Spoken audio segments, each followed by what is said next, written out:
Thanks for tuning in.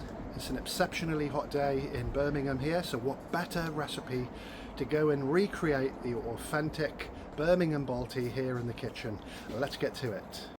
First of all, to cook an authentic Balti, you're going to need an authentic Balti pan. So head over to the Birmingham Balti Bowl Company. You can purchase one there. There's a link in the description of the video. I'm just going to add a little oil to that, and I'll show you by the end of the video why it's so important to use this type of bowl. Once your vegetable oil is heated up, that's used in the Balti. That's one of the characteristics of the 5 rules of Balti. So vegetable oil for a nice clean taste. We're going to add some finely chopped onions, and we just want to saute the onion. Just as those onions fry off, I've just mentioned that the first rule of a Balti is vegetable oil. So these 5 rules have been configured, if you like, by Andy Monroe, very passionate about all things Birmingham, and he leads the campaign that's now in Parliament to decide whether the Balti curry can achieve UNESCO status, so it can be recognised as an official dish, and it has to be cooked in the official way. So the first rule was it has to use vegetable oil. The second rule, it has to be cooked and served in the same bowl in under 10 minutes, and then the only stipulation really on the ingredients, it has to have garam masala, turmeric and kasuri methi or dried fenugreek.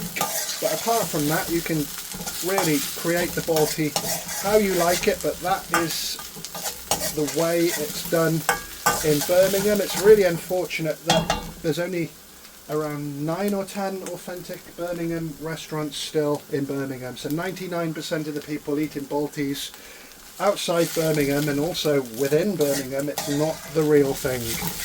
So just after a couple of minutes, the onions have started to saute. I'm adding quite a generous amount of ginger and garlic paste. All ingredients are in the video's description as always, and each Balti serves 1 portion, which is really interesting, and it's eaten out of the same bowl it's served in. So that's really great because it saves down on the washing up, and it's traditionally eaten with naan or some type of flatbread like chapati or roti. Very, very seldom rice. We're just going to fry off the ginger and garlic paste.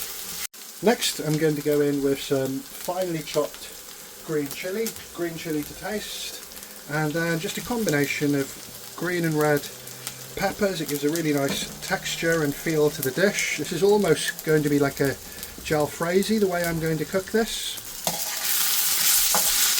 I'm just going to stir that around once and just leave the peppers soften. As soon as they're basically shiny, they're almost ready.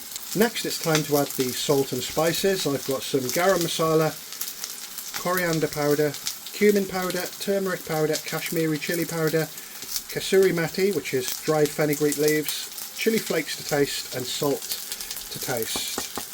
So always make sure you've got enough oil in the pan so everything blends together nicely and nothing burns.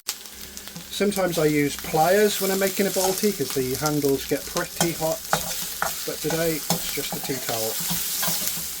So give everything a really good mix. Need to roast those spices off. I'm going in with some tomato puree diluted with water to make it nice and slushy, with some tandoori masala for seasoning. I'm just going to add about half that amount because there's another Balti recipe coming right up after this video. And we'll give that a good mix now, and we're going to reduce that tomato puree. So once everything's mixed, you can see a lovely brown deep colour because we roasted the onions off properly. I'm just going to allow that to come to a really good temperature. Let's turn up the heat up slightly, and we need to cook the tart flavour out of those tomatoes. If you're going to cook this dish with chicken, you can add it the same time as your onions, and by the time the chicken seals, the onions will be nicely caramelised. I'm using paneer, but it's not really a paneer recipe, it's any recipe you want it to be in terms of the main ingredient. And I'm just going to add the paneer that I've diced and give it all a good stir. Just need the paneer to heat up a little, and you can see the sauce thickening up.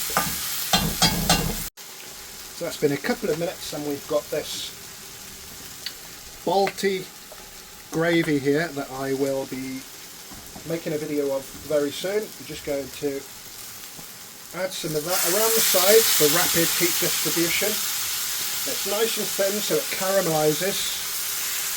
And talking about caramelization, you'll see why the Balti bowl's so amazing in a couple more moments. I'm going to add some coriander here as well, or if Zaf Hussain, the owner of Shabab, says Pakistani Viagra. Look, he was kind enough to give me the Shabab's spoon, so I'm just going to give the ingredients a good stir. Next, the trick is not to stir too often, and I'm going to show you why the Balti bowl is so special in terms of its characteristics and flavour. And before I forget, I'm going to add 2 halves of tomatoes. As that boils away, I just want to mention that I have a very successful Balti cookery class here in Birmingham that runs regularly. There's a link to the class in the description of the video, and I was really lucky for The Guardian to feature a little bit of a story about it within an article that they did on the Balti and its UNESCO status recently. And the class has also been mentioned in Taste Asia, which is a leading Asian food magazine in the UK. So some fantastic coverage on the class lately. I'm really proud of that. So right at the end you're going to see that most of the water's evaporated and the sauce is thickened up. We're going to add some coriander for garnish, a few juliennes of ginger on the top, and I'm going to zoom in any second so I can show you why we get this amazing results from using the Balti pan. So that's the dish cooked in under 10 minutes, and you can see this little charring just around the edges. This is why we don't stir it constantly, and this is what chefs refer to as a Maillard. Maillard is concentrated flavour or caramelisation. How it's served, which is ingenious, it can go straight onto a plate because obviously the dish is piping hot, and that's ready for my bread. I hope you enjoyed that video. We've got one fantastic Birmingham Balti there, cooked in the authentic way. I'm sweating. It was hot out here, it was hotter in the kitchen, and now it's going to be hotter again with all that beautiful chilli. Thanks for watching. I'll be back with more videos real soon.